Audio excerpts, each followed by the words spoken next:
ذرا تصور کریں، سال ہے 2026 اور مشرق وسطی ایک ایسے بحران کے دہانے پر ہے جس کی شاید پہلے کوئی مثال نہیں ملتی، اور اس سب کا مرکز ہے کویت، جہاں ایک ایٹمی خطرے نے پوری دنیا کو جیسے ہلا کر رکھ دیا ہے۔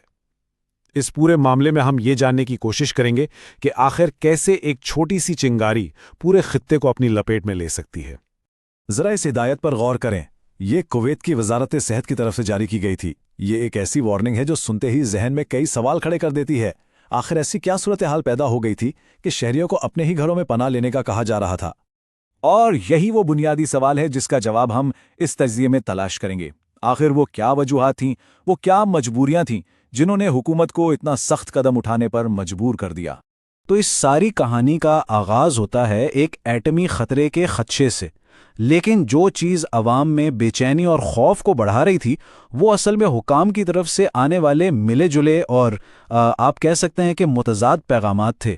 یہاں اصل مسئلہ بالکل صاف نظر آ جاتا ہے۔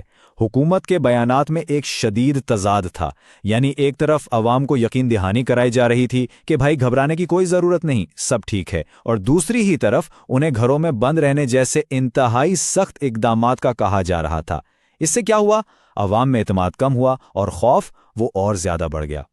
تو سوال یہ ہے کہ حکومت کی اس یقین دہانی کی بنیاد کیا تھی؟ وہ بنیاد تھی یہ فاصلہ، 240 کلومیٹر۔ حکام کا موقف یہ تھا کہ کیونکہ ایران کا بوشہر نیوکلیئر پاور پلانٹ کافی دور ہے، اس لیے کسی بھی براہ راست خطرے کا امکان بہت ہی کم ہے۔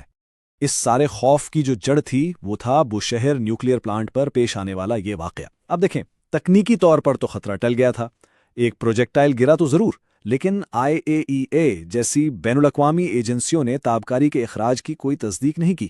پلانٹ بھی چلتا رہا، لیکن ایک ایسے خطے میں جو پہلے ہی شدید تناؤ کا شکار ہو، وہاں حقیقت سے زیادہ خوف اہمیت رکھتا ہے، اور بس اس ایک واقعے نے پورے خطے میں خطرے کی گھنٹیاں بجا دی۔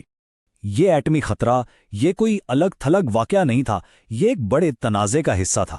تو آئیے اب ذرا اس وسیع تر فوجی کشیدگی پر نظر ڈالتے ہیں جس نے اس بحران کو جنم دیا۔ فروری 2026 میں حالات بہت تیزی سے بگڑے۔ امریکہ اور اسرائیل کی مشترکہ کارروائیوں کے جواب میں ایران نے جوابی حملے شروع کر دیے، اور اس کی زد میں کئی خلیجی ممالک آئے۔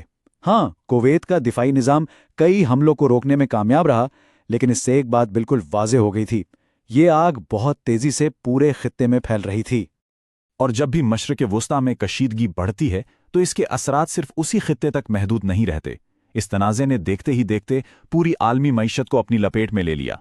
ایران دنیا کی معیشت کو جرغمال بنا رہا ہے، یہ طاقتور الفاظ کویت کے نیشنل پیٹرولیم کارپوریشن کے سربراہ کے تھے۔ اس سے پتہ چلتا ہے کہ یہ صرف ایک علاقائی تنازع نہیں تھا، بلکہ یہ عالمی توانائی کی سپلائی لائن کا معاملہ تھا جس پر پوری دنیا کی معیشت کا انحصار ہے، اور اس کے اثرات وہ پوری دنیا میں محسوس کیے گئے۔ توانائی کے ڈھانچے پر حملے، آبنائے ہرمز جیسے اہم تجارتی راستے پر خطرہ، ان سب نے عالمی منڈیوں میں ایک بھونچال پیدا کر دیا۔ تیل سے لے کر خوراک تک ہر چیز کی قیمت جیسے آسمان کو چھونے لگی۔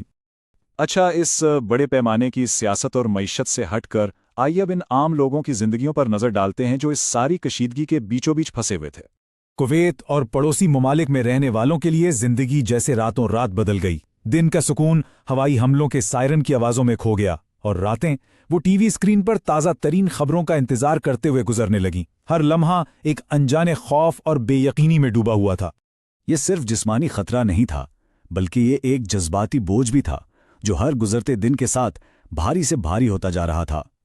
مستقل خوف اور غیر یقینی کی اس صورتحال میں جینا خاندانوں کے لیے ایک بہت بڑا ذہنی امتحان بن چکا تھا۔ لیکن اس بحران کے درمیان پردے کے پیچھے کشیدگی کو کم کرنے کی کوششیں بھی جاری تھیں۔ اب ہم ان سفارتی کوششوں پر ایک نظر ڈالتے ہیں۔ تو پردے کے پیچھے سفارتکاری کا یہ نازک کھیل جاری تھا۔ کشیدگی کم کرنے کے لیے ایک جامع تجویز تو پیش کی گئی، لیکن ایسے پیچیدہ مذاکرات میں کامیابی کی کوئی گارنٹی نہیں ہوتی۔ دونوں فریقوں کے متضاد بیان سے یہ بالکل واضح تھا کہ امن کا راستہ ابھی بہت طویل اور غیر یقینی ہے۔ اور آخر میں ہم اسی ایک سوال پر آ کر رک جاتے ہیں، کیا سفارتکاری جنگ پر غالب آئے گی؟ یہ خطہ ایک دوراہے پر کھڑا ہے، اور اس کا انتخاب نہ صرف مشرق وسطی بلکہ پوری دنیا کا مستقبل طے کرے گا۔